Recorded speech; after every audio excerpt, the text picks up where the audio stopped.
हाय दोस्तों, हमारे चैनल तैयारी नौकरी की पे आपका बहुत बहुत स्वागत है। और आज हम फिर लेके आ गए हैं आपके लिए करंट अफेयर्स का जो हमारा एमसीक्यू होता है, डिस्क्रिप्शन के साथ है। ये पूरे हर जो क्वेश्चन को है पूरा डिस्क्राइब किया गया है, जिससे आपको एग्जाम्स के लिए नोट्स बनाने में आसान हो, मदद हो। कोई भी टॉपिक है उसको पूरा डिस्क्राइब करके जो है बताया गया है, जिससे आपको समझने में आसानी हो।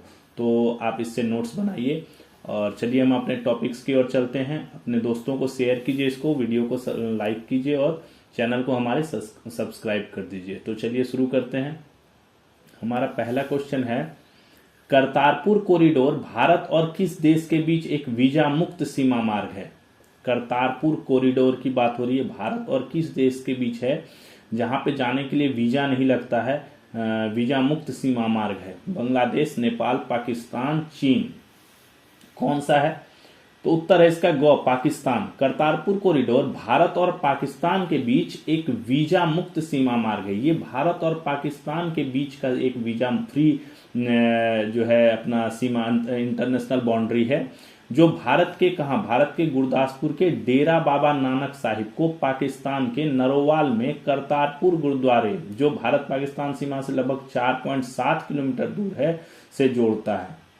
ठीक है, तो ये क्या है? बेसिकली एक गुरुद्वारा है, करतारपुर गुरुद्वारा, जो पाकिस्तान में पड़ता है। ये मैप से आप देख रहे होंगे, मैप के आपको क्लियर पता चलेगा। ये भारत है, ये इलाका भारत का है, और यहाँ पे ये जो है इंटरनेशनल बाउंड्री है। ये जो है ये सारी इंटरनेशनल बाउंड्री है, ये और ये जो है ये डेरा बाबा नानक हो गया, और यहाँ से ये इंटरनेशनल बाउंड्री में क्रॉस किया, और ये पाकिस्तान में ये रहा करतारपुर। ठीक है, तो ये 4 किलोमीटर का रास्ता लगभग यहाँ पे है, और ये जो इंटरनेशनल बाउंड्री से अंदर जो डिवीजन है डेरा बाबा नानक, वो इस जगह पे है, लगभग 1.5-2 किलोमीटर के आसपास का इलाका ये है। तो ये गुरुद्वारा जो है ये लगभग इंटरनेशनल बाउंड्री से 4.7 किलोमीटर की दूरी पे है। ये जो दर्शन स्थल देख रहे हैं ये इंटरनेशनल सीमा पे है। यहाँ से यात्री उसके माध्यम से भी, दूरबीन वगैरह के माध्यम से भी इस गुरुद्वारे का दर्शन जो है कर सकते हैं। ये एक स्थल बना हुआ है, और यहाँ पे जो है पासपोर्ट की जरूरत होती है जाने के लिए, बट वीजा की जरूरत नहीं होती। पासपोर्ट मैंडेटरी है, और इलेक्ट्रॉनिक जो स्लिप होती है वो मैंडेटरी होती है। ये कॉरिडोर सिखों के पहले गुरु नानक देव, ये जो करतारपुर गुरुद्वारा है ना, यहाँ पे गुरुओं के जो अपना सिखों के जो पहले गुरु थे, गुरु नानक देव, उन्होंने, उनका जो है यहाँ पे देहांत हुआ था, और उन्होंने यहाँ पे अपना अंतिम विश्राम स्थल जो है ये इनका कहा जाता है। इसका उद्घाटन कब हुआ? इसका उद्घाटन प्रधानमंत्री श्री नरेंद्र मोदी ने 9 नवंबर 2019 को, जो गुरु नानक देव थे उनकी 550वीं जयंती थी, उसके अवसर पे किया। ठीक है, उस 550वीं जयंती 9 नवंबर 2019 को जो है प्रधानमंत्री जी ने इसका उद्घाटन किया। और इसी दिन क्या हुआ था? इसी दिन राम मंदिर पर भी फैसला आया था। इसी दिन सुप्रीम कोर्ट से राम मंदिर के ऊपर फैसला आया था कि अयोध्या में राम मंदिर का निर्माण जो है किया जाएगा, अयोध्या में जो भूमि थी उस पर। और अभी 25 नवंबर को जो है इस पे, इसके स्वर्ण मंडित शिखर पर जो है ध्वजारोहण के कार्यक्रम के साथ जो है मंदिर का निर्माण का कार्य जो है वो पूरा हो गया है। प्रधानमंत्री ने इसमें भी भाग लिया, और उसके बाद वो हरियाणा में गए, जहाँ पे 350वीं गुरु तेग बहादुर की 350वीं जो शहीदी दिवस थी, उसमें समारोह में शामिल हुए। तो ये जो है करतारपुर कॉरिडोर का डिटेल्स है। अगला क्वेश्चन देखिए, पांचजन्य स्मारक किस राज्य में बनाया गया है? पांचजन्य, ठीक है, क्या चीज है? पंजाब, हरियाणा, हिमाचल प्रदेश, नई दिल्ली। उत्तर है हरियाणा। भगवान कृष्ण के पांचजन्य शंख, भगवान कृष्ण ने जब कुरुक्षेत्र में महाभारत की लड़ाई हो रही थी, तो उस टाइम इसको शुरू करने के लिए शंखनाद किया था। उस शंख का नाम था पांचजन्य। ठीक है, ये देखिए आपको ये स्मारक की तस्वीर है, और ये है शंख, ये पांचजन्य शंख है। ठीक है, तो इसी शंख के सम्मान में जो है, इसी शंख को सम्मान देते हुए जो है हरियाणा के ज्योतिसर में, जहां पे अंतर्राष्ट्रीय गीता महोत्सव चल रहा है, वहां पे पंचजन्य स्मारक का जो है निर्माण किया गया है। इसके अलावा यहाँ पे क्या बना है? एक महाभारत अनुभव केंद्र भी बनाया गया है। ये एक देश का सबसे बड़ा डिजिटल म्यूजियम है। इसमें जो है क्या नाम है, महाभारत के विभिन्न पक्षों को दिखाया गया है लेटेस्ट टेक्नोलॉजी से, जिससे आपको ये रियल फील होगा, आपको फील होगा कि किस तरह जो है मतलब महाभारत के हर क्षेत्र को परिचय, युद्ध क्षेत्र, युद्ध के पहले का क्षेत्र, भगवत गीता का क्षेत्र, युद्ध के उपरांत का क्षेत्र, जो जो घटनाएं घटित हुई, ठीक है, अंत में कैसे पांडव जो है अपना उसके स्वर्ग की तरफ गए, ये सब चीजों को जो है दर्शाया गया है। और इसको बड़ी न्यू टेक्नोलॉजी से दर्शाया गया है, जिससे आदमी इसको जो है प्रस्तुतिकरण की प्रक्रिया को आदमी जो है अनुभव कर सकता है। ठीक है, तो ये महाभारत अनुभव केंद्र का भी लोकार्पण प्रधानमंत्री ने किया है 25 नवंबर को। इस पर गीता के 18 श्लोक अंकित हैं। ये जो स्मारक है पंचजन्य शंख स्मारक जो है, पंचजन्य स्मारक जो है, इस पे जो है गीता के 18 श्लोक जो है ये अंकित किए हुए हैं। ठीक है, तो ये हरियाणा के ज्योतिसर में बनाया गया है। 25 नवंबर को प्रधानमंत्री ने अयोध्या में जो श्री राम मंदिर है उसके स्वर्ण मंडित शिखर पर ध्वजारोहण का कार्यक्रम करने के उपरांत हरियाणा के ज्योतिसर में इस पंचजन्य स्मारक का जो है लोकार्पण किया और महाभारत अनुभव केंद्र का भी लोकार्पण किया। ठीक है, चलिए, किस खिलाड़ी को 2026 में होने वाले T20 विश्व कप टूर्नामेंट का एम्बेसडर बनाया गया? T20 विश्व कप का शेड्यूल आ गया है, सारा शेड्यूल आ गया है कि कब कहाँ कैसे मैच होने हैं। जो 2026 में पुरुष वर्ग का है T20 विश्व कप टूर्नामेंट, तो इसमें एक टूर्नामेंट में एम्बेसडर बनाया गया है विराट कोहली, सचिन तेंदुलकर, रोहित शर्मा, रविंद्र जडेजा। तो उत्तर है इसका रोहित शर्मा को बनाया गया। डिटेल्स देखिए, भारत और श्रीलंका की मेजबानी में 7 फरवरी 2026 से पुरुषों के T20 विश्व कप टूर्नामेंट का आयोजन किया जाएगा।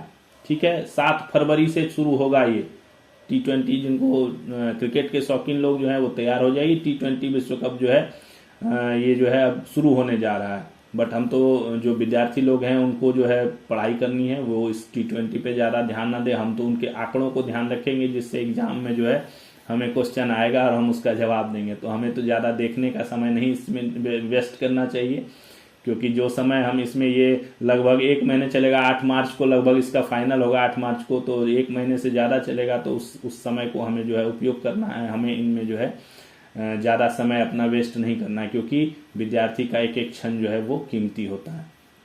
तो 7 फरवरी 2026 से जो है ये विश्व कप टूर्नामेंट का आयोजन किया जाएगा। पूर्व भारतीय कप्तान रोहित शर्मा को जो है टूर्नामेंट का एम्बेसडर बनाया गया। हालांकि इन्होंने अंतर्राष्ट्रीय क्रिकेट से पूरी तरह संन्यास नहीं लिया है, उसके बावजूद भी इनको जो है एम्बेसडर बनाने वाले ये इकलौते खिलाड़ी हो गए। भारत ग्रुप ए में है, पाकिस्तान, अमेरिका, नामीबिया, नीदरलैंड इसके अलावा ग्रुप में है। टोटल 20 टीमें खेल रही हैं। ठीक है ना, group A B C D 4 group में डिवाइड किया गया टीमों को। 7 शहरों में मैच होंगे, भारत और श्रीलंका मिला के 7 शहरों में मैच होंगे। 55 टोटल मैच खेले जाएंगे। पिछला विश्व कप जो है वो भारत ने जीता था। पहला मैच इसलिए भारत का ही शुरू होगा। ये होता है कि जिसने विश्व कप पिछले जीता होता है, अगला मैच जो है नेक्स्ट विश्व कप में उसी का शुरू होता है। तो 7 फरवरी को पहला मैच जो है भारत अमेरिका का मुंबई में होगा। 12 को भारत नामीबिया का नई दिल्ली में, 15 को भारत पाकिस्तान का कोलंबो में, और 18 फरवरी को भारत नीदरलैंड्स का होगा। तो ये जो है अपना पाकिस्तान से जो भी मैच होंगे भारत के, वो भारत में नहीं खेला जाएगा। ठीक है, पाकिस्तान वाले जितने मैच होंगे वो श्रीलंका में खेले जाएंगे, इसीलिए श्रीलंका को को होस्ट बनाया गया है यहाँ पे। ठीक है, बाकी एक ग्रुप तो बता ही दिया मैंने। ग्रुप ए में ये पाकिस्तान, अमेरिका, नामीबिया, नीदरलैंड है, और दूसरे ग्रुप में Australia, Sri Lanka, Zimbabwe, Ireland, Oman है। ग्रुप सी में England, West Indies, Bangladesh, Italy, Nepal है। ग्रुप डी में दक्षिण अफ्रीका, न्यूजीलैंड, अफगानिस्तान, कनाडा और यूएई है। काफी टीमें इस बार जो है शामिल हो गई हैं। पहले ये तो नहीं खेलती थी, पर अब जो है अमेरिका भी आ गई, नामीबिया भी आ गई हैं, नीदरलैंड आ गया है, आयरलैंड आ गया है, ओमान आ गया है, नई नई टीमें आ गई हैं, कनाडा आ गया है, यूएई आ गया है। क्रिकेट में पहले तो ये सब टीम नहीं थी, ये सब टीमें ही जानी जाती थी। India, Pakistan, Australia, Sri Lanka, Zimbabwe, England, West Indies, Bangladesh, दक्षिण अफ्रीका, न्यूजीलैंड, यही टीमें जानी जाती थी। अब ये नई नई टीमें जो आ गई, इसीलिए 20 टीमें इस प्रतियोगिता में जो है भाग ले रही हैं। तो ये 7 फरवरी से खेला जाएगा। प्रधानमंत्री ई बस सेवा योजना के तहत किस शहर को सबसे पहले 25 इलेक्ट्रॉनिक बस उपलब्ध कराए जाएंगे? प्रधानमंत्री ई बस सेवा योजना कब शुरू हुई, चलिए डिटेल्स देखेंगे। पहले तो ये देख लेते हैं क्वेश्चन को, सबसे पहले कहां पे उपलब्ध कराया जाएगा? लखनऊ, चंडीगढ़, जयपुर, अहमदाबाद। उत्तर है चंडीगढ़ को सबसे पहले दिया जाएगा। ये जो है अगस्त 2023 में इसकी शुरुआत की गई थी, प्रधानमंत्री ई बस सेवा, और इसके तहत जो है लगभग 10,000 इलेक्ट्रॉनिक बसों को जो है कहां पे दिया जाएगा, भारत के विभिन्न शहरों में। कहां पे? जहां पे आबादी 3 लाख से अधिक है, उन शहरों में जो है ये दिया जाएगा। इसके लिए सेंट्रलाइज्ड और राज्य से दोनों मिला के बजट का आंकड़ा बजट तैयार किया गया है 57,613 करोड़ का। उसमें भारत सरकार का कंट्रीब्यूशन 20,000 करोड़ है, बाकी कंट्रीब्यूशन जो है प्राइवेट सेक्टर से है। ठीक है, और इस योजना के तहत जो है चंडीगढ़ को सबसे पहले 15 दिसंबर तक जो है 25 इलेक्ट्रॉनिक बस जो है वो प्रोवाइड कराया जा रहा है। देश में सबसे पहले चंडीगढ़ को ही दिया जा रहा है। टीईसी ने दूरसंचार प्रौद्योगिकियों और मानकीकरण गतिविधियों में संयुक्त अध्ययन और तकनीकी योगदान पर सहयोग के लिए किसके साथ समझौता ज्ञापन पर हस्ताक्षर किया है? IIIT Delhi, IIT Mumbai, IIT Roorkee, IIT Kanpur. उत्तर है ए, IIT दिल्ली। टीईसी है क्या? Telecommunication engineering centre. Telecommunication engineering centre ने दूरसंचार प्रौद्योगिकियों और मानकीकरण गतिविधियों में संयुक्त अध्ययन और तकनीकी योगदान पर सहयोग के लिए किसके साथ? ये IIT दिल्ली नहीं है, ध्यान दीजिएगा। IIIT 3 आई है इसमें, ये इधर IIT है बट इधर IIIT है। ठीक है, तो IIIT का मतलब है Indraprastha institute of information technology, Delhi में है ये। इसके साथ जो है समझौता ज्ञापन पर इसने हस्ताक्षर किया है। तो बेसिकली ये दूरसंचार टेक्नोलॉजी के जो है रिलेटेड जो है दोनों मिलकर कार्रवाई करेंगे। अगला, हाल ही में सी डॉट कौन सा है? Centre for development of telematics, telecommunication के अंदर आता है। ने किस राज्य सरकार के साथ अमरावती क्वांटम वैली पहल में भागीदारी के लिए MOU साइन किया? अमरावती क्वांटम वैली पहल, ठीक है, इसके बारे में भी डिटेल्स अभी आपको बताएंगे। कर्नाटक, केरल, आंध्र प्रदेश, मध्य प्रदेश, किसके साथ किया? पहले तो उत्तर देख लेते हैं, आंध्र प्रदेश। हाल ही में सी डॉट ने आंध्र प्रदेश राज्य सरकार के साथ अमरावती क्वांटम वैली पहल में भागीदारी के लिए MOU साइन किया है। ठीक है, आंध्र प्रदेश राज्य सरकार के साथ किया है। सी डॉट ने centre for development of telematics जो दूरसंचार विभाग के अंतर्गत आता है। अमरावती क्वांटम वैली भारत सरकार के नेशनल क्वांटम मिशन 2023 से 2031 का एक हिस्सा है। एक मिशन चलाया गया है नेशनल क्वांटम मिशन, ठीक है, वो 2023 से 2031 का इसमें टारगेट रखा गया है। उसके तहत जो है ये अमरावती क्वांटम वैली जो है ये प्रोजेक्ट जो है चल रहा है। तो भारत का ये पहला क्वांटम टेक्नोलॉजी केंद्र होगा जिसे जनवरी 2026 तक आंध्र प्रदेश के अमरावती में स्थापित किया जाएगा। ठीक है, यह क्या करेगा? क्वांटम कंप्यूटिंग, क्वांटम संचार, सेंसर, AI यानी टेलीकम्युनिकेशन और कंप्यूटर से रिलेटेड जो चीजें हैं उनको उनके ऊपर जो है ये सेंट्रलाइज्ड होगा। कौन कौन सी और कंपनियां इसमें काम कर मतलब भागीदारी ले रही हैं इस प्रोजेक्ट में? IBM ले रही है, टाटा कंसल्टेंसी सर्विसेज जो TCS है, और कौन?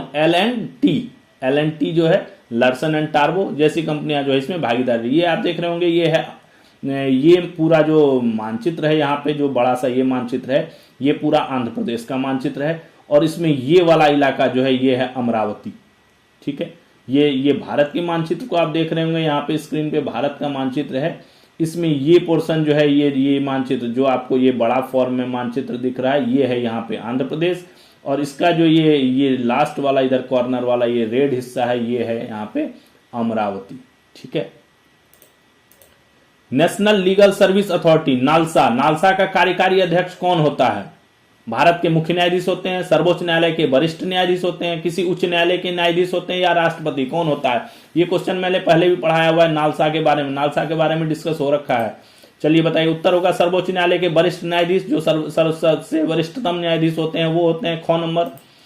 National legal services authority, NALSA है ना, नेशनल लीगल सर्विसेज अथॉरिटी का कार्यकारी अध्यक्ष सर्वोच्च न्यायालय के वरिष्ठ न्यायाधीश होते हैं। जो सबसे सीनियर न्यायाधीश होगा वही इसका कार्यकारी अध्यक्ष होगा। और इसका सर्वेक्षक कौन होता है? जो सर्वेक्षक होते हैं इसके वो मुख्य न्यायाधीश होते हैं, उनका सर्वेक्षण होता है। ठीक है, वो सर्वेक्षक होते हैं इसके।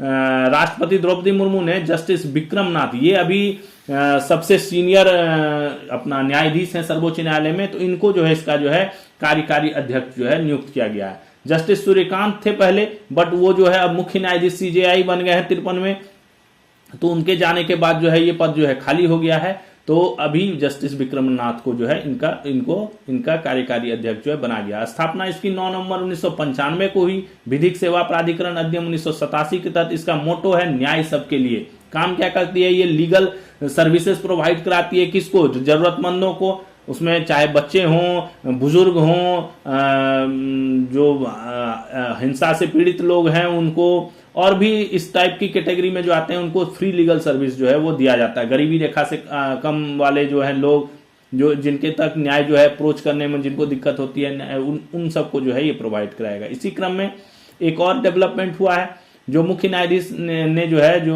अपना जस्टिस सूर्यकांत हैं, उन्होंने जो है supreme court legal services committee के अध्यक्ष के रूप में किसको? जस्टिस जितेंद्र कुमार माहेश्वरी को नॉमिनेट किया है। ठीक है, supreme court legal services committee के अध्यक्ष के रूप में।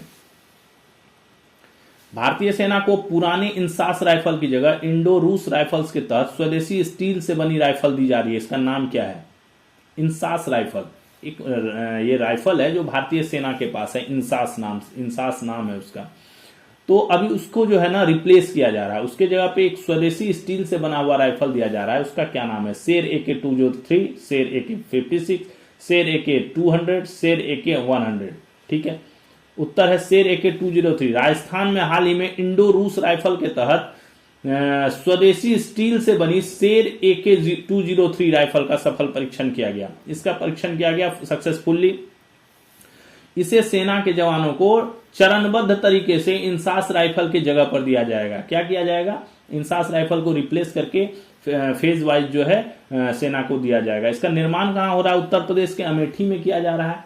भारत रूस का संयुक्त उपक्रम है इंडो रूस राइफल्स प्राइवेट लिमिटेड, उसके द्वारा किया जा रहा है। अभी तो इसमें कुछ परसेंट ही इसमें स्वदेशी स्टील है, बट धीरे धीरे ये पूरी जो है 70-75% अभी है, बट धीरे धीरे 100% जो है ये स्वदेशी चीज से निर्माण जो इसका हो जाएगा। इंसास जो है, इंसास में 5.56 mm कैलिबर की गोली यूज होती है, जबकि जो शेर AK-203 है इसमें 7.62 mm कैलिबर की अधिक शक्तिशाली गोली जो है उपयोग की जाती है। फायरिंग क्षमता जो है इसकी फायरिंग पावर जो है वो 700 राउंड प्रति मिनट, और इसकी मारक क्षमता जो है वो 800 मीटर तक है। रेंज जो है इसका टारगेट रेंज वो 800 मीटर तक है। तो ये अभी सेना का डेवलपमेंट है। किस देश ने समुद्र में जमा प्लास्टिक कचरे से निपटने के लिए AI संचालित मशीन स्मार्ट ग्रैपल तैयार किया है? एक AI का हर जगह उपयोग हो रहा है। देखिए AI हर क्षेत्र में अब AI ही यूज हो रहा है। ठीक है, अब समुद्र में जो प्लास्टिक कचरा है उससे भी निपटने के लिए जो है एक मशीन बना है जो AI से चलेगा, स्मार्ट ग्रैपल। चीन, जापान, जर्मनी, वियतनाम, किसने किया तैयार? तो ये किया है जर्मनी की टेक्निकल यूनिवर्सिटी ऑफ म्यूनिख ने समुद्र में जमा प्लास्टिक कचरे से निपटने के लिए एक AI संचालित मशीन, क्या स्मार्ट ग्रैपल, तैयार किया है। इसमें लगा AI आधारित न्यूरल नेटवर्क पानी के अंदर मौजूद कचरे को पहचान लेता है। यह तकनीक 2030 ईस्वी तक जो है होल वर्ल्ड में बड़े पैमाने पर जो है ये लागू हो जाएगी, उपयोग की जाएगी। सैयद मुश्ताक अली ट्रॉफी किस खेल से संबंधित है? बहुत इंपॉर्टेंट क्वेश्चन अभी आज के डेट में। Syed Mushtaq Ali trophy cricket, badminton, tennis, football, पता ही होगा आपको। ट्रॉफियां याद रखनी चाहिए आपको। ट्रॉफी किससे संबंधित है? अभी मैंने जितने सेशन किए उसमें एक आध तो ट्रॉफी का डिस्कस हो ही गया। संतोष ट्रॉफी का उस दिन डिस्कस हुआ, डेविस कप का डिस्कस हुआ। तो इस तरह ट्रॉफी पे हम चलते रहेंगे, धीरे धीरे सारी ट्रॉफी की जानकारी करेंगे। तो आज सैयद मुश्ताक अली ट्रॉफी किस खेल से संबंधित है? Cricket, badminton, tennis, football. उत्तर है क्रिकेट से संबंधित है। सैयद मुश्ताक अली ट्रॉफी जो है ये IPL जो इंडिया प्रीमियर लीग होती है उसके बाद भारत की शीर्ष पुरुष T20 क्रिकेट की घरेलू टूर्नामेंट है। ये किस चीज का फॉर्मेट है? ये जो ट्रॉफी है ये सिर्फ पुरुष T20 क्रिकेट का फॉर्मेट है। शुरुआत 2007 में हुई इसकी, एक अंतरराज्यीय T20 टूर्नामेंट के रूप में, इंटर स्टेट T20 टूर्नामेंट के रूप में हुई। इस वर्ष यह कब 26 नवंबर से शुरू हो रहा है, 18 दिसंबर तक खेला जाएगा। इसका ये 18वां सीजन है, 18th एडिशन है। देश की 38 टीमें भाग ले रही हैं, राज्यों की 141 मैच होंगे इसमें। पिछले वर्ष की टूर्नामेंट विजेता मुंबई की टीम थी जिसने मध्य प्रदेश को हराया था फाइनल में। इस फॉर्मेट में सबसे सफल टीम कौन है? तमिलनाडु है जिसने अब तक 3 बार खिताब जीते हैं। टूर्नामेंट का सबसे बड़ा स्कोर जो है बड़ौदा की टीम ने बनाया 349 रन 5 विकेट पे। सबसे कम स्कोर त्रिपुरा ने बनाया है, अभी तक 30 रन बनाया है। सबसे बड़ा निजी स्कोर की बात करें, जो बल्लेबाजों के स्कोर की बात करें, प्लेयर्स के स्कोर की, तो तिलक वर्मा है, उसने जो है 151 रन बनाए। इसमें जो है ये एक बहुत अच्छा प्लेटफॉर्म है। जैसे अभी आईपीएल कुछ दिन बाद शुरू होने हैं, अगले साल शुरू होंगे, मार्च अप्रैल के महीने में जो होता है आईपीएल, उससे पहले अपनी प्रतिभा को साबित करने का ये एक बहुत अच्छा प्लेटफॉर्म है। और इसमें लगभग सभी खिलाड़ी जो खाली रहते हैं वो अपने स्टेट की टीम की तरफ से खेलते हैं। हार्दिक पांड्या हो गए, सूर्य कुमार यादव हो गया, ये सारे खिलाड़ी जो है इसमें खेलते हैं। और इसमें अगर किसी खिलाड़ी ने बहुत अच्छा परफॉर्मेंस किया तो उसको आईपीएल में ऑक्शन में जो है चुनने का जो है एक अच्छा वो रहता है, प्लेटफॉर्म रहता है। तो सैयद मुश्ताक अली ट्रॉफी बहुत इंपॉर्टेंट है, T20 क्रिकेट की ये घरेलू टूर्नामेंट है। दूरसंचार विभाग की डिजिटल पहल, जिसके तहत मोबाइल उपभोक्ताओं को सशक्त बनाने, उनकी सुरक्षा सुनिश्चित करने और धोखाधड़ी को रोकने में मदद की जाती है, का क्या नाम है? दूरसंचार विभाग ने एक डिजिटल पहल किया है, जिसके तहत जो है मोबाइल यूजर्स को जो है जो फ्रॉड्स हैं उनको रोकने के लिए, अगर मोबाइल चोरी हो गया, गिर गया, गुम हो गया, तो उसकी शिकायत दर्ज कराने के लिए, उसको ट्रैक करने के लिए, और भी कई चीज़ों के लिए जो है एक ये चलाया, पहल चलाया, डिजिटल पहल चलाया। संचार पहल, संचार साथी सशक्त संचार, संचार मदद। उत्तर है ख, संचार साथी। डिटेल्स देखिए, संचार साथी दूरसंचार विभाग की एक डिजिटल पहल है, जिसके तहत क्या है, मोबाइल उपभोक्ताओं को सशक्त बनाने, उनकी सुरक्षा सुनिश्चित करने और धोखाधड़ी को रोकने में मदद की जाती है। इसके माध्यम से एक से अधिक कनेक्शन की जानकारी, खोए चोरी हुए फोन को ब्लॉक, ट्रैक करना, धोखाधड़ी की रिपोर्ट करना, डिवाइस की प्रामाणिकता की जांच तथा अन्य जागरूकता एवं सुरक्षा संबंधी कार्य किए जाते हैं। ये सब काम जो है इसके तहत जो है किया जाता है। अक्टूबर 2025 में इस पहल की मदद से 50,000 से अधिक खोए चोरी हुए मोबाइल सेट बरामद करके दूरसंचार विभाग ने कीर्तिमान रचा है। क्या हुआ है, अक्टूबर महीने में जो है 50,000 से अधिक खोए और चोरी हुए मोबाइल सेट जो है इस प्लेटफॉर्म के माध्यम से जो है बरामद हुए।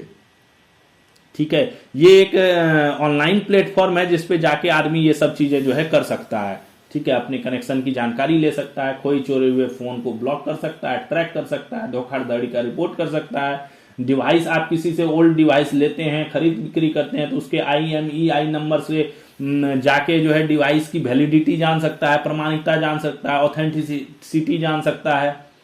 कोई नए अपडेट्स आते हैं, जागरूकता संबंधी अवेयरनेस आता है, जो डिजिटल अवेयरनेस प्रोग्राम्स आते हैं, जो सिक्योरिटी फीचर्स आते हैं, उनके बारे में जान सकता है। तो ये काफी अच्छा प्लेटफॉर्म है, ऑनलाइन प्लेटफॉर्म है संचार साथी।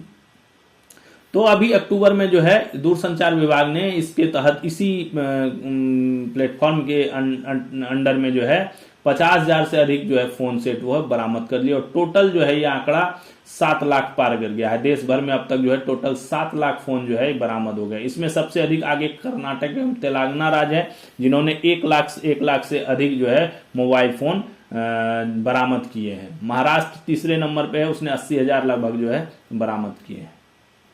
संविधान को कब अंगीकृत किया गया? संविधान को जब अंगीकृत किया गया तो उसमें कितने अनुच्छेद थे? ओके, क्वेश्चन समझिएगा। संविधान को जब अंगीकृत किया गया है, किया गया है अंगीकृत का, संविधान लागू की बात नहीं कर रहा है, ठीक है, या आज के डेट की बात नहीं कर रहा। जब अंगीकृत किया गया तो उसमें कितने अनुच्छेद थे? 400, 396, 395, 295। बहुत आसान क्वेश्चन है, जो तैयारी कर रहे हैं विद्यार्थी उनको बिल्कुल रटा हुआ होगा ये उत्तर। इसका 395 है। डिटेल्स देखिए, 26 नवंबर 1949 को जब संविधान अंगीकृत किया गया, 26 नवंबर को ही संविधान बनके रेडी हो गया। उसी दिन जो उद्देशिका लिखी गई है उसकी, उसमें लिखा हुआ है ना, मितिश्री 26 नवंबर 1949 को अंगीकृत करते हैं, है ना। उसमें 395 अनुच्छेद हैं, 22 भाग और 8 अनुसूचियां थी। उस टाइम जब ये संविधान तैयार हो गया बनके, उस टाइम 395 अनुच्छेद, 22 पार्ट्स और 8 जो है अनुसूचियां इसमें थी। परंतु अभी कितने हैं? अभी काफी सारे संशोधन हो गए। हर बार, हर 1 साल 2 साल पे कोई ना कोई संशोधन आता है, नए नए कानून उसमें ऐड किए जाते हैं संशोधित करके। तो अब जो है अभी प्रेजेंटली 448 अनुच्छेद हो गए हैं, भाग 22 से बढ़ के 25 हो गया है और अनुसूची 8 से बढ़ के 12 हो गई है। 395 से 448 अनुच्छेद हो गया, भाग 25 से 22 से बढ़ के 25 हो गया, और अनुच्छेद कितने हो गए, सॉरी अनुसूचियां कितनी होगी, 8 से बढ़ के 12 हो गई है। 26 नवंबर को प्रतिवर्ष संविधान दिवस के रूप में मनाया जाता है। अभी 26 नवंबर को मनाया गया प्रतिवर्ष, है ना, हर बार संविधान दिवस मनाया जाता है। संविधान सभा के प्रारूप समिति के अध्यक्ष डॉक्टर भीमराव अंबेडकर के 125वीं जयंती के रूप में 26 नवंबर 2015 को पहली बार भारत सरकार द्वारा संविधान दिवस संपूर्ण भारत में मनाया गया था। 26 नवंबर 2015 को फर्स्ट बार जो है भारत सरकार ने इसको अपना संविधान दिवस मनाने की जो है अधिघोषणा की थी। इससे पहले यह दिवस जो है राष्ट्रीय कानून दिवस के रूप में मनाया जाता था। भारत में संविधान लागू कब हुआ, 26 जनवरी 1950 को। उस दिन हम क्या मनाते हैं 26 जनवरी को, गणतंत्र दिवस, रिपब्लिक डे। स्वतंत्रता दिवस कब मनाते हैं, 15 अगस्त को, ठीक है। तो 26 जनवरी 1950 को हमारा संविधान लागू हुआ था, इसीलिए 26 जनवरी को गणतंत्र दिवस मनाते हैं। इस वर्ष जो है क्या अभियान चलाया जा रहा है, हमारा संविधान हमारा स्वाभिमान। पिछले साल था हमारा संविधान हमारा सम्मान, ठीक है। संविधान सभा का गठन कब हुआ, 9 दिसंबर 1946 को। इंपॉर्टेंट फैक्ट्स हैं, छोटे छोटे फैक्ट्स हैं, आपको एकदम दिमाग में एकदम रटा हुआ होना चाहिए। संविधान सभा का गठन 9 दिसंबर 46 को हुआ। 11 दिसंबर को राजेंद्र प्रसाद को इसका अध्यक्ष बना दिया गया। 29 अगस्त 1947 को बी आर अम्बेडकर की अध्यक्षता में ड्राफ्ट समिति जो है, ड्राफ्ट इसका जो है वो समिति का गठन हुआ, ड्राफ्ट कमेटी का। और 4 नवंबर 1948 को इन्होंने जो है ड्राफ्ट प्रस्तुत कर दिया, और इसको जो है फाइनल किया गया 26 नवंबर 1949 को जो है अंगीकृत कर लिया गया। तो ये 3-4 इंपॉर्टेंट डेट्स हैं जो आपको पता होने चाहिए। यानी 9 दिसंबर को गठन हुआ 1946 में, 11 को राजेंद्र प्रसाद जी को अध्यक्ष चुना गया। 29 अगस्त 1947, ठीक है, को अपना बी आर अम्बेडकर के अध्यक्षता में जो है ड्राफ्ट कमेटी का गठन हुआ। 4 नवंबर 1948, एक साल बाद, हर में साल अलग अलग हो रहा है, देख लिया। 46 में हुआ 47, अब 48 में जो है 4 नवंबर 1948 को इसका ड्राफ्ट प्रस्तुत किया गया, और 26 नवंबर 1949 में जो है इसको अंगीकृत कर लिया गया, ठीक है, अप्रूव कर दिया गया। बनने में कितना टाइम लगा, 2 वर्ष 11 माह 18 दिन। शुरू से आप लोग रटते आ रहे हैं, पता ही होगा सबको। तथा यह क्या है, विश्व का सबसे लंबा लिखित संविधान है। दूसरे देशों से भी इसमें कई चीजें ली गई हैं, तो वो जब हम संविधान के बारे में पढ़ेंगे तो उसमें पूरा डिटेल्स पढ़ेंगे। आगे, राष्ट्रीय दुग्ध दिवस कब मनाया जाता है, इसके ऊपर मैंने 2 दिन पहले ही चर्चा कर रखा है। राष्ट्रीय दुग्ध दिवस के ऊपर ये क्वेश्चन ये नहीं था, क्वेश्चन कुछ और था, श्वेत क्रांति के ऊपर में था, तो उसमें मैंने डिटेल्स में बताया था। अब आज चर्चा करते हैं राष्ट्रीय दुग्ध दिवस कब मनाया जाता है, 25, 26, 27, 30। हालांकि बात उसमें भी हुई थी। चलिए, उत्तर इसका है 26, पता ही होगा आपको, जिन्होंने वो सेशन देखा है उसको पता होगा, नहीं तो आप जाके उसको देखिए, आपको पता चल जाएगा। 26 नवंबर को प्रतिवर्ष क्या होता है, भारत के श्वेत क्रांति का जनक कौन, डॉक्टर वर्गीज कुरियन क्या थे, ये मैकेनिकल इंजीनियर थे, ठीक है। इनकी जयंती के अवसर पर राष्ट्रीय दुग्ध दिवस जो है वो मनाया जाता है 26 नवंबर को, ठीक है। इन्होंने इस क्रांति की मदद से भारत को दुनिया में मजबूत दुग्ध उत्पादक बना दिया। जन्म कब हुआ, 26 नवंबर 1921 को केरल के कोझिकोड में हुआ। 43 में मैकेनिकल इंजीनियरिंग की पढ़ाई पूरी करने के बाद टाटा स्टील में अप्रेंटिस रहते हुए उन्हें डेयरी इंजीनियरिंग की स्कॉलरशिप मिल गई। अमेरिका चले गए, मिशिगन स्टेट यूनिवर्सिटी से मैकेनिकल इंजीनियरिंग में एमएस किया। 1949 में भारत आने के बाद छात्रवृत्ति के बदले इनको क्या हुआ, इनको आनंद में डेयरी डिवीजन में एक अफसर के रूप में इनको पोस्ट कर दिया गया, गुजरात के खेड़ा जिले के आनंद में। इस दौरान इन्होंने क्या देखा, इस दौर में आनंद और आसपास के दुग्ध उत्पादकों को सही दाम नहीं मिल रहा था, दाम की प्रॉब्लम हो रही थी, ना कोई टेक्नोलॉजी थी ना कुछ था।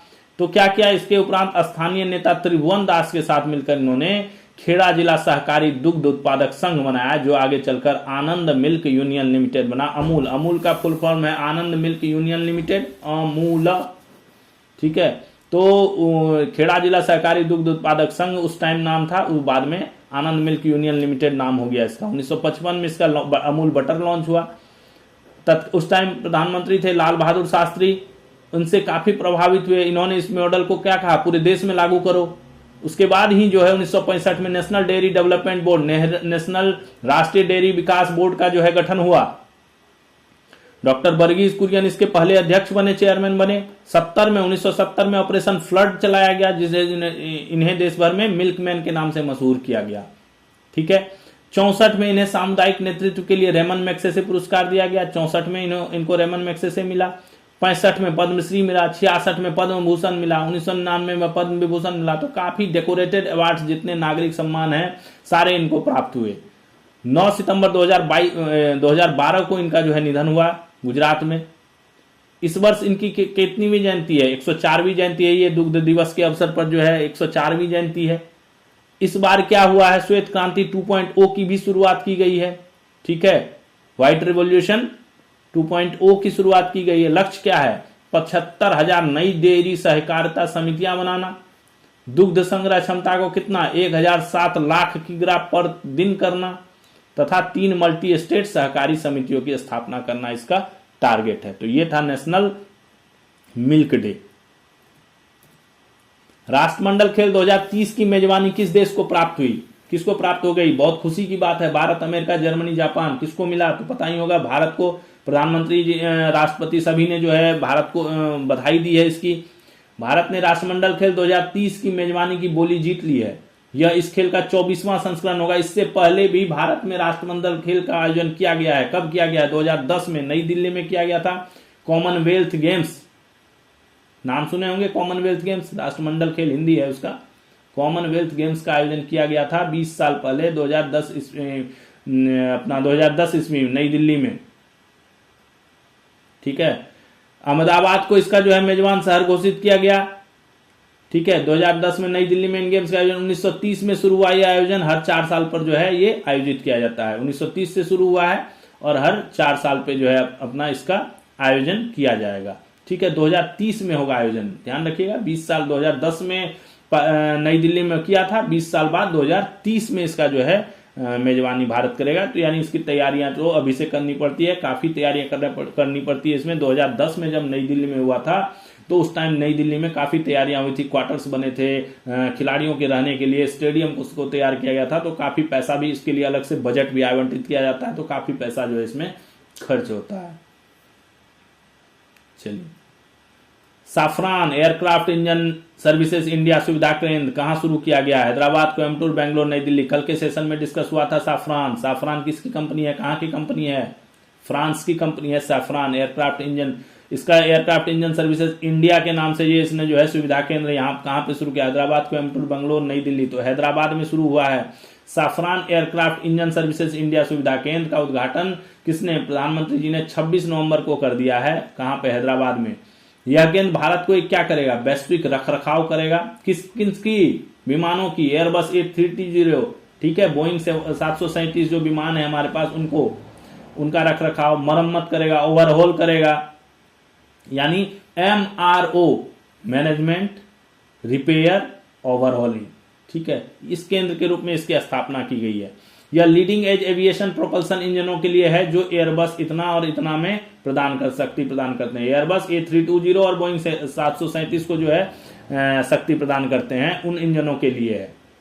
ठीक है, यह दुनिया की सबसे बड़ी विमान इंजन MRO सुविधाओं में से एक है तथा पहली बार किसी वैश्विक इंजन मूल उपकरण निर्माता ने भारत में MRO स्थापित किया है।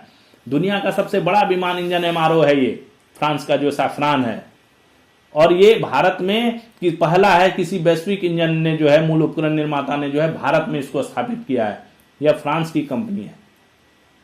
अगला, अब चलिए, अब वो ऑप्शंस वाले खत्म हो गए। अब आपको ये कुछ आर्थिक टॉपिक्स हैं, अर्थव्यवस्था वाले टॉपिक्स हैं, जो आपको आंकड़े हैं उनको ध्यान रखना है, आपको एक नॉलेज में रहना चाहिए। मुख्य आर्थिक सलाहकार हमारे कौन है? वी अनंत नागेश्वरन। उन्होंने कहा है कि चालू वित्त वर्ष में भारतीय अर्थव्यवस्था का आकार $4 ट्रिलियन के आंकड़े को पार कर जाएगा। बहुत बड़ी भारतीय अर्थव्यवस्था बनने जा रही है। भारत अभी $3.9 ट्रिलियन के सकल घरेलू उत्पाद के साथ, GDP के साथ, दुनिया की 5वीं सबसे बड़ी अर्थव्यवस्था है। ठीक है, और अभी 5वीं अर्थव्यवस्था, और धीरे धीरे जो है ये बढ़ते जा रही है और बड़ा आकार ले रही है। दूसरा है, इंडिया रेटिंग्स एंड रिसर्च ने वित्त वर्ष 25-26 के लिए भारत की आर्थिक वृद्धि का अनुमान 7% किया है। हर एग्जाम में अर्थव्यवस्था से रिलेटेड 3 से 4 क्वेश्चन पक्का रहते हैं, जिसमें ये इस रिपोर्ट के अनुसार वृद्धि दर कितनी होगी, इस रिपोर्ट के अनुसार ये दर घट के कितनी हो गई, इस तिमाही में ये दर कितनी रही, इस साल इस वित्तीय वर्ष में ये दर कितनी रही। इससे रिलेटेड काफी क्वेश्चंस आते हैं। ठीक है, तो ये एक आंकड़े हैं जिनको एक बार माइंड में रखना आपको जरूरी है, इसीलिए मैंने ये आंकड़े यहाँ पे कंसोलिडेट किए हैं। ये आज के आंकड़े हैं जो प्रकाशित हुए हैं। तो इसमें चलते हैं। हाँ, बता रहे थे हम, इंडिया रेटिंग एंड रिसर्च ने वित्त वर्ष 25-26 के लिए भारत की आर्थिक वृद्धि का अनुमान 7% किया है। ठीक है, आरबीआई ने क्या कहा है, चालू वित्तीय वर्ष में भारत की जीडीपी वृद्धि दर को 6.8% रहने का अनुमान लगाया है, जो कि पिछले वित्तीय वर्ष से 6.5% ज्यादा है। ठीक है, चालू वित्तीय वर्ष की पहली तिमाही में जीडीपी वृद्धि दर 7.8% रही और यह पिछले 5 तिमाही में सबसे ज्यादा थी। पिछला जो तिमाही बीता है उसमें जीडीपी वृद्धि दर 7.8% रही है। ठीक है, और पिछली 5 तिमाही में सबसे ज्यादा है। दूसरी तिमाही का आंकड़ा 28 नवंबर को जारी किया जाएगा। ये पहली तिमाही का आंकड़ा है, यानी अप्रैल मई जून का आंकड़ा है ये, है ना। 1 अप्रैल से जो शुरू होता है हमारा वित्तीय वर्ष, अप्रैल से टू जून का ये आंकड़ा है। और जो दूसरी तिमाही है जुलाई अगस्त सितंबर वाली, उसका आंकड़ा 28 नवंबर को जारी होगा। ठीक है, जीडीपी वृद्धि दर को 6.5% रखा है। अगले वित्त वर्ष के लिए अनुमान 0.2% घटाकर 6.2% कर दिया गया है। ठीक है, आरबीआई के रिपोर्ट के अनुसार पिछले वित्तीय वर्ष 24-25 में भारतीय परिवारों की शुद्ध वित्तीय संपत्ति बढ़कर 9 लाख करोड़ रुपए या जीडीपी का 6% हो गया। क्या है, भारतीय परिवारों की वित्तीय संपत्ति जो है वो काफी बढ़ गई है। ठीक है, जीएसटी वगैरह के चेंजेस से भी काफी इफेक्ट्स पड़े हैं। तो अभी जो है वर्तमान रिपोर्ट के अनुसार जो है 24-25 में 9.9 लाख करोड़ रुपए या अपनी जो जीडीपी है टोटल उसका 6 सकल घरेलू उत्पाद जो है उसका 6% हो गया है। 23-24 में कितनी थी ये, जीडीपी का 5.3% था, तो बढ़ा है, अब 6% हो गया है। 24-25 में परिवारों की वित्तीय देनदारियां पिछले साल के मुकाबले घटकर 15.7 लाख करोड़ रुपए या जीडीपी का 4.7% रह गई। जो वित्तीय देनदारी होती है कि देना जो होता है ऋण वगैरह वाला जो है वो भी काफी घट गया है, 15.7 लाख करोड़ रुपए हो गया है, जो जीडीपी का 4.7% ही रह गया है। अगले आंकड़े देखते हैं। एसबीआई की एक रिपोर्ट के अनुसार नए श्रम सुधारों, नए लेबर कोड्स लागू हो गए। 4 लेबर कोड्स लागू हो गए, पता है आपको, 4 श्रम संहिताएं लागू हो गई हैं भारत में। पुराने 29 श्रम संहिताओं जो थे उन सब श्रम संहिताओं को जो है समाप्त करके जो है 4 नए लेबर कोड्स जो है लागू कर दिए गए हैं। उस लेबर कोड्स की इंपॉर्टेंट बातें क्या है पता है आपको?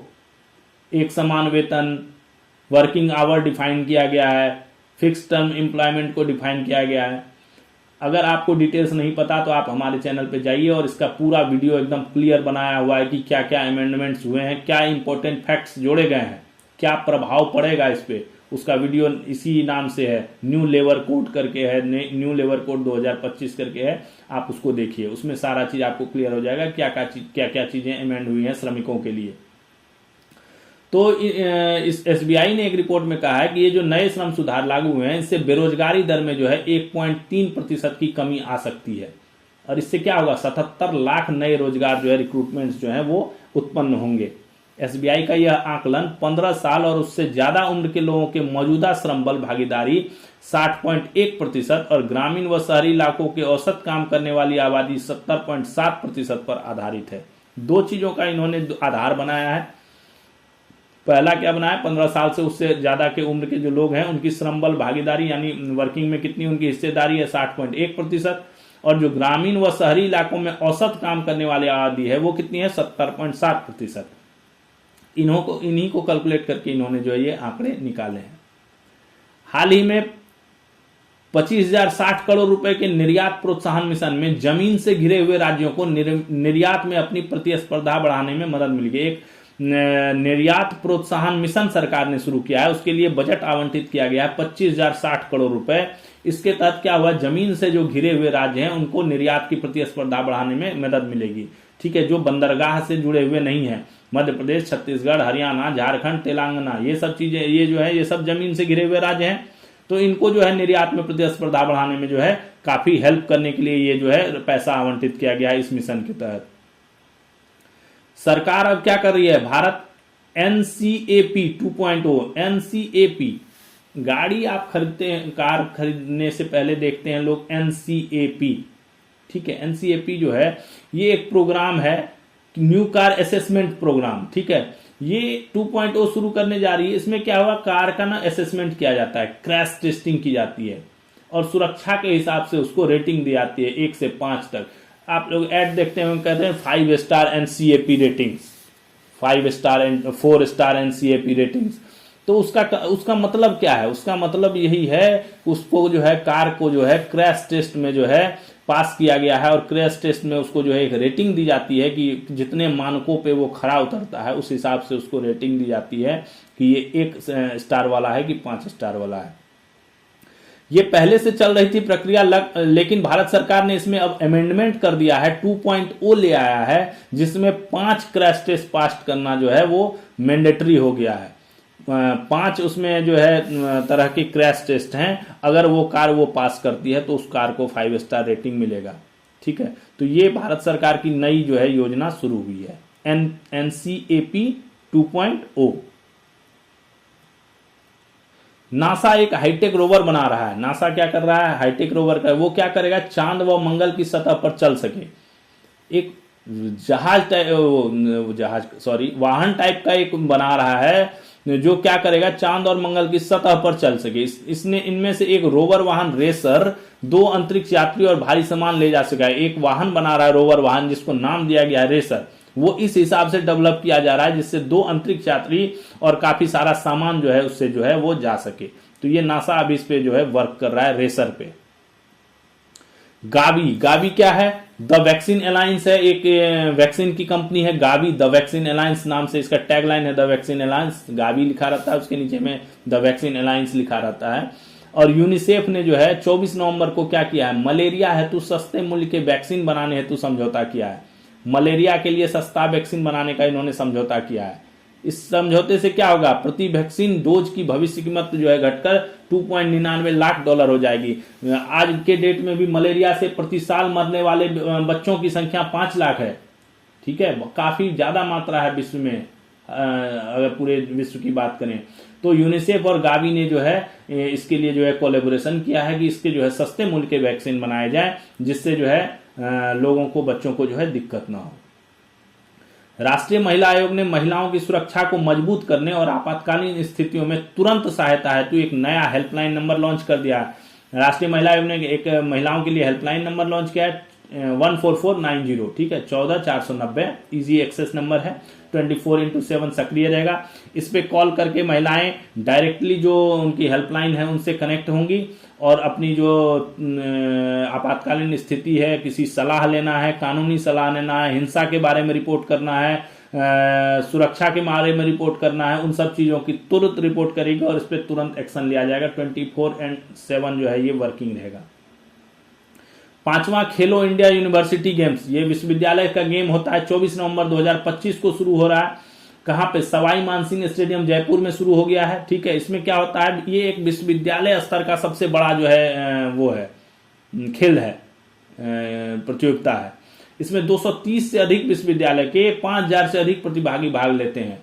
एक मंच है, एक बहुत बड़ा मंच है यूनिवर्सिटी लेवल पे अपने खेल के प्रदर्शन का, जहां से आप आगे बढ़ सकते हैं। यूनिवर्सिटी लेवल पे आपने खेल लिया तो उसके बाद आप स्टेट लेवल पे खेलेंगे, नेशनल लेवल पे खेलेंगे, इंटरनेशनल लेवल पे खेलेंगे, अगर आप में उतनी प्रतिभा है तो। शुरुआत कब हुई, 2020 में है, 5वां ये सेशन है, ये 2020 में शुरू हुआ। विश्वविद्यालय स्तर पर खेल तंत्र को मजबूत करने और बड़े पैमाने पर भागीदारी को प्रोत्साहित करने के उद्देश्य से जो है इसकी स्थापना की गई थी। भारत के राष्ट्रपति जो श्रीमती द्रौपदी मुर्मू है वो कहाँ की यात्रा करेंगे, 27-28 को उड़ीसा और उत्तर प्रदेश की यात्रा करेंगे, ठीक है, उड़ीसा और उत्तर प्रदेश।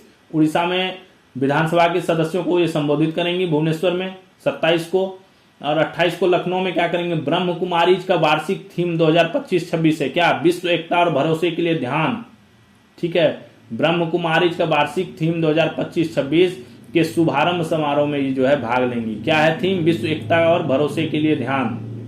उसी दिन लखनऊ में क्या होगा, भारत स्काउट्स और गाइड्स की हीरक जयंती 75वीं जयंती समारोह में शामिल होंगे और इसके 19वें राष्ट्रीय समारोह को वो संबोधित करेंगे। साइप्रस देश के प्रतिनिधि सभा की अध्यक्ष कौन, सुश्री अनीता डेमेट्रियू के नेतृत्व में आए संसदीय प्रतिनिधिमंडल दल ने भारत के राष्ट्रपति से मुलाकात की।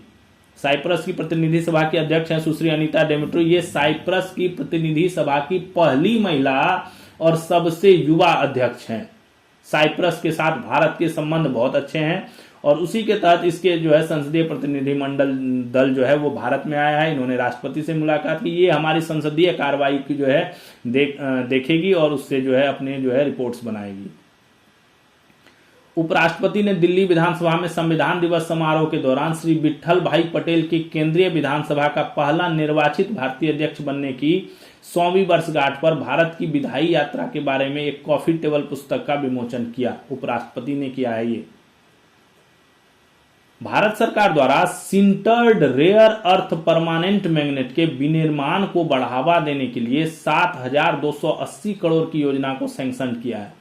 भारत सरकार ने 7,280 करोड़ की योजना को सैंक्शन किया है। किस लिए? Sintered rare earth permanent magnet. इसके बारे में मैंने पहले ही बताया कि रेयर अर्थ परमानेंट मैग्नेट क्या होता है। ये बहुत एक शक्तिशाली मैग्नेट होता है। किससे मिलता है? नियोडिमियम और सैमरियम जैसे जो दुर्लभ मिश्र धातु हैं उनसे ये बनाया जाता है।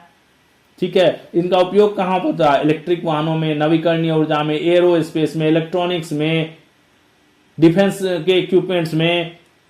ठीक है। इन सब चीजों में इनका काफी ज्यादा उपयोग होता है। तो ये जो है इसके तहत एक योजना बनाई गई है। इसमें 7,280 करोड़ का सैंक्शन किया गया है। इसके उद्देश्य क्या है? भारत में प्रतिवर्ष 6,000 metric tonne rare earth permanent magnet जो है का उत्पादन करना, इसका जो है एक टारगेट रखा गया है। ठीक है। सिटरिंग क्या है? एक निर्माण प्रक्रिया है जिसमें पाउडर को गर्म करके संपीड़ित किया जाता है ताकि ठोस चुंबक बनाया जा सके। इस प्रक्रिया को सिंटरिंग कहते हैं। आयुष मंत्रालय के केंद्रीय आयुर्वेदिक विज्ञान अनुसंधान परिषद, कौन? CCRAS है ना, आयुष मंत्रालय के अंतर्गत कार्य करता है CCRAS, केंद्रीय आयुर्वेदिक विज्ञान अनुसंधान परिषद। इसने क्या किया है? विजयवाड़ा में अपनी प्रमुख उद्योग अनुसंधान इंटरफेस पहल सिद्धि 2.0, ठीक है, इसका दूसरा संस्करण का शुभारंभ किया। सिद्धि पहले से चल रही थी। औषधि विकास, स्वास्थ्य सेवा और एकीकरण में वैज्ञानिक नवाचार को ही सिद्धि कहा जाता है। ठीक है। ये पहले से चल रहा था। इसका 2.0 वर्जन जो है वो इसका शुभारंभ किया है।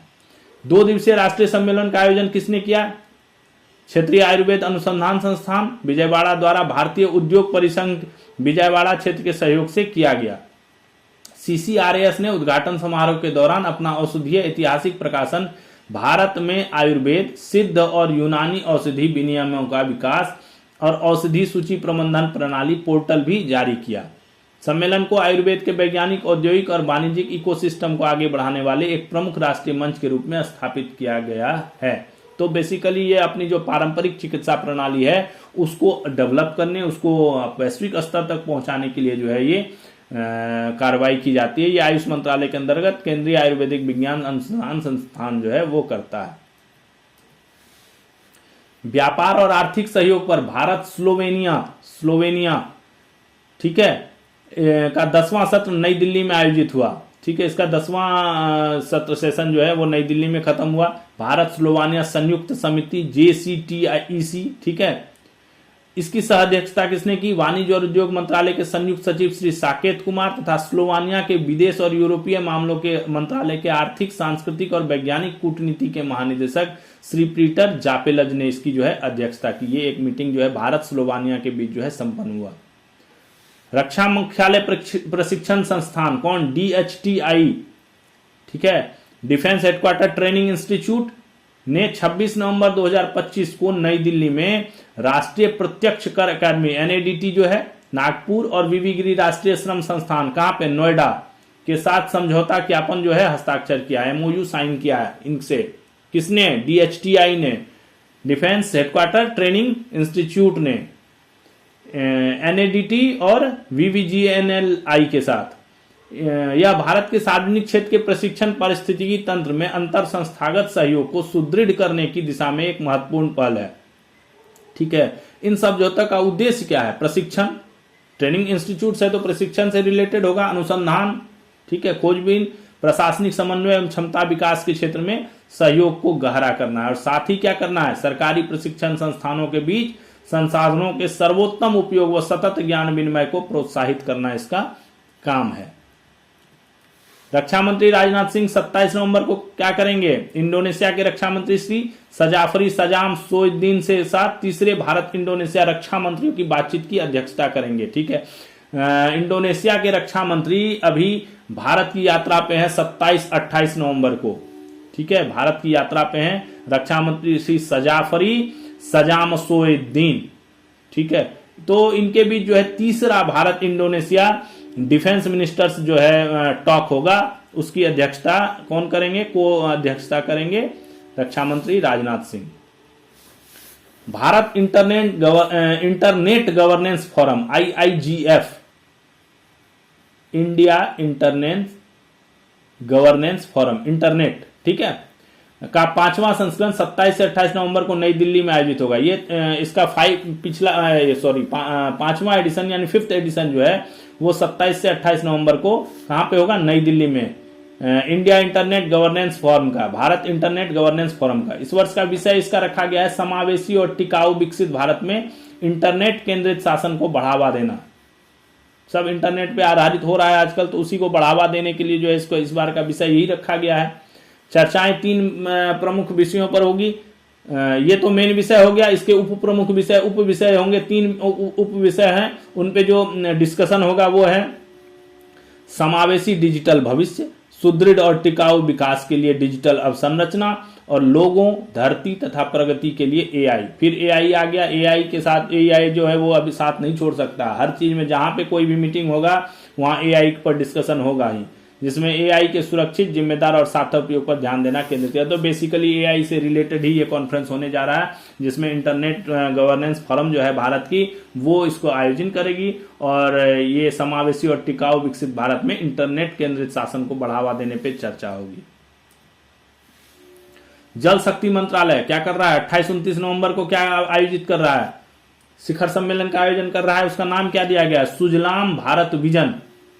ठीक है, विभाग स्तर पर शिखर सम्मेलन का आयोजन कर रहा है। सुजलाम शिखर सम्मेलन प्रमाण के आधार पर नीति निर्माण, क्षेत्रीय सुधारों और सहकारी संघीयता को प्रोत्साहित देता है। कोऑपरेटिव सेक्टर्स जो है उनको प्रोत्साहन देने के लिए, उनमें क्षेत्रीय सुधार करने के लिए, नीति निर्माण करने के लिए जो है सुजलाम भारत विजन जो है आयोजित किया जाता है, शिखर सम्मेलन। ठीक है, जल शक्ति मंत्रालय करता है इसको।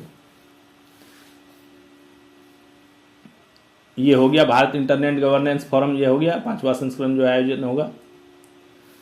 तो ये था हमारा आज का सारा टॉपिक। सारे टॉपिक्स पर आज अच्छा खासा डिस्कशन हुआ। आपको सेशन कैसा लगा कमेंट्स में बताइए, अपने दोस्तों को शेयर कीजिए और को भी बताइए ये हमारा वीडियो कंटिन्यू वॉच करें। डेली हम ये करंट अफेयर्स का वीडियो लाते हैं और इससे आप नोट्स बनाइए।